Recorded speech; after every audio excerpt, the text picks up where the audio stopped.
Hello students. English की previous class में हमने सेकंड चैप्टर स्टार्ट किया था, भोली। हाफ चैप्टर हमने फर्स्ट पार्ट में पढ़ लिया था, जिसमें एक सिंपलटन लड़की भोली की स्टोरी है।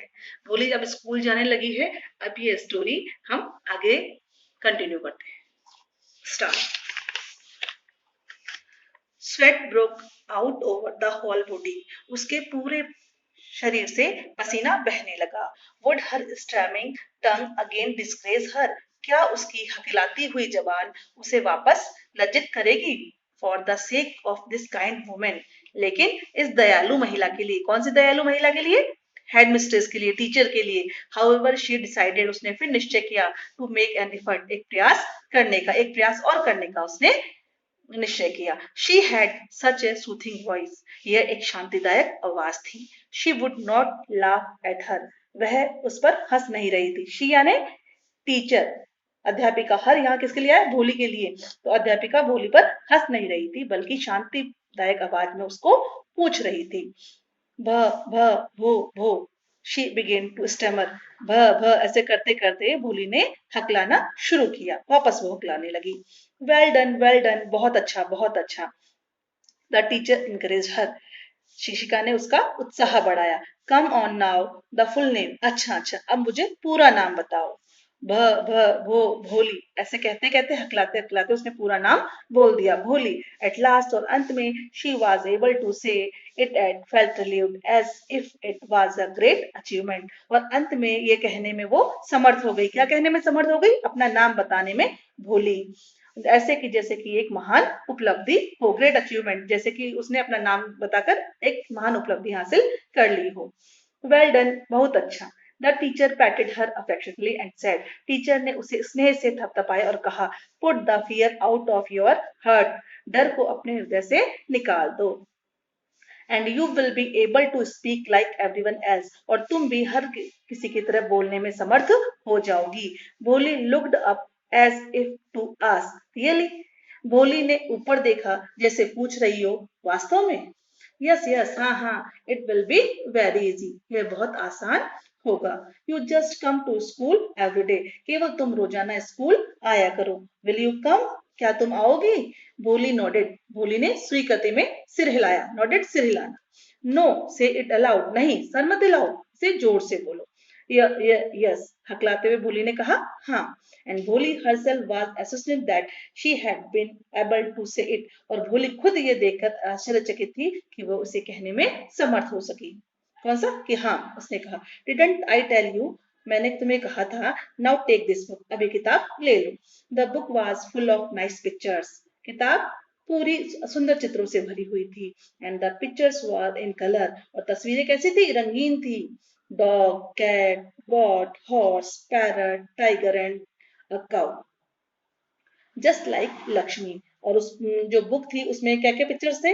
Dog, cat, goat, horse, parrot, tiger, और एक गाय, बिल्कुल उनकी लक्ष्मी की तरह। एंड विद एवरी पिक्चर, और हर तस्वीर या हर चित्र के साथ, वाज ए वर्ड, एक शब्द था, इन बिग ब्लैक लेटर्स, बड़े काले अक्षरों में। हर तस्वीर के साथ उसका नाम एक बड़े काले अक्षरों में लिखा हुआ था।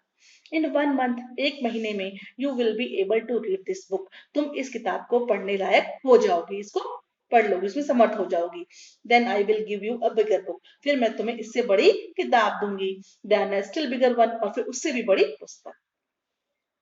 In time you will be more learn than anyone else in this village, और एक समय ऐसा आएगा जब तुम इस गांव में किसी और सबसे ज्यादा शिक्षित हो जाओगी। Then no one will ever to able to laugh at you, फिर कोई भी तुम पर हंस नहीं सकेगा। People will listen to you with respect, लोग तुम्हें रेस्पेक्ट के साथ, आदर के साथ सुनेंगे। And you will be able to speak without the slightest stammer, और तुम बिना किसी थोड़ी बहुत भी हकलाहट के बोलने लगोगी या बोलने में समर्थ हो जाओगी। अंडरस्टैंड, समझ गई? नाउ गो होम, अब घर जाओ। And come back early tomorrow morning, अब घर जाओ और कल सुबह जल्दी आना, वापस आना school.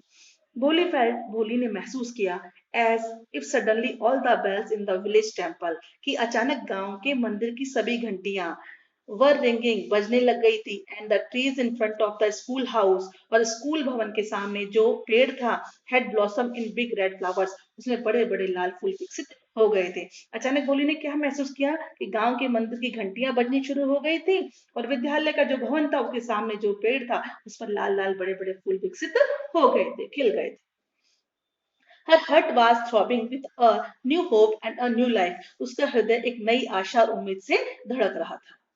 Thus the years passed. इस प्रकार वर्ष बीत गए। The village became a small town. अब गांव क्या बन गया था? एक छोटा कस्बा।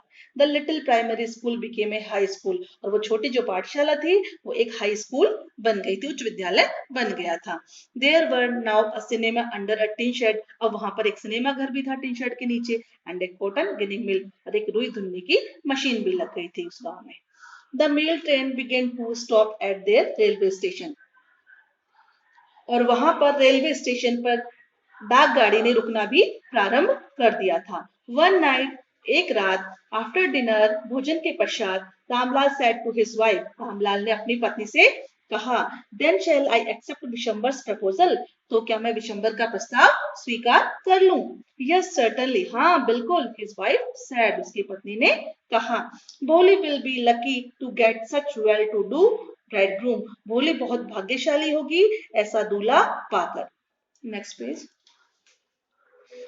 अ बिग शॉप, एक बड़ी दुकान, a house of his own, स्वयं का एक मकान, and I hear several thousand in the bank, और मैंने सुना है कई हजार बैंक में भी जमा है। Moreover he is not asking for any dowry, और तो और वो किसी दहेज के लिए भी नहीं कह रहा। दैट्स राइट, हाँ ठीक है, but he is not so young, लेकिन वो ज्यादा युवा नहीं है। यू नो, तुम जानती हो, almost the same age as I am, तकरीबन मेरी ही उम्र का है, उतनी ही उम्र का है जितनी उम्र का मैं हूँ।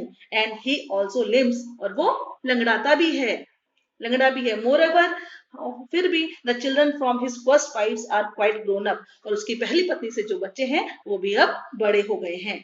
So what does it matters, तो क्या बात है, क्या मामला है इसमें? हिज वाइफ रिप्लाइड, उसकी पत्नी ने उत्तर दिया, 45 और 50, 45 और 50, it is not great age for a men, पुरुषों के लिए ज्यादा नहीं होते। वी आर लकी, हम भाग्यशाली हैं, that he is from another village, कि विशंबर दूसरे गांव से है, and does not know about her pock marks and her lack of sense, और उसके चेचक के दागों में और उसकी समझ की कमी के बारे में नहीं जानता है। If we don't accept this proposal, अगर हम इस प्रस्ताव को स्वीकार नहीं करेंगे, she she may remain unmarried all her life, तो वो अपनी पूरी जिंदगी अविवाहित रह सकती है। यस, हाँ, बट आई वंडर्ड, लेकिन मुझे आश्चर्य है। व्हाट भोली विल से, भोली क्या कहेगी? What will that witless one से, वह मूक क्या कहेगी? शी इज लाइक अ डम काउ, वो तो एक मूक गाय के समान है। Maybe you are right, शायद तुम ठीक हो, मटर्ड रामलाल, रामलाल बड़बड़ाया। In the other corner of courtyard, आंगन के दूसरे कोने में, भोली ले अवेक ऑन हर कॉट, भोली जागी हुई अपनी चारपाई पर लेटी हुई थी। Listening to her parents whispered conversation, और अपने माता पिता की कानाफूसी वार्तालाप जो हो रही थी वो सुन रही थी। Vishambhar Nath was a well to do grocer, Vishambhar Nath एक अच्छा पंसारी था। He came with a big party of friends and relations with him for the wedding, वो बहुत अच्छी बारात, अपने रिश्तेदारों और मित्रों की एक बहुत बड़ी बारात लेकर विवाह के लिए आया था। A brass band playing a popular tune from an Indian film headed the procession. A brass band playing, एक पीतल का वाद्य यंत्र प्लेइंग बज रहा था, अ पॉपुलर ट्यून क्या बजा रहा था? एक लोकप्रिय धुन, फॉर अ इंडियन फिल्म, एक भारतीय चलचित्र किसी फिल्म की धुन बजा रहा था। हेडेड द प्रोसेशन, बारात के आगे आगे, with the bridegroom riding a decorated horse, और दूल्हा था एक सजे हुए घोड़े पर सवार था। Ramlal was overjoyed to see such form and splendour, Ramlal ऐसे ठाट बाट देखकर बहुत आनंद विभोर हो गया था। ही हैड नेवर ड्रीम्ड, उसने कभी सपने में भी नहीं सोचा था, दैट हिज फोर्थ डॉटर, कि उसके चौथे नंबर की बेटी would have such A grand wedding, उसकी एक इतनी शानदार शादी होगी, उसकी ऐसा शानदार विवाह होगा।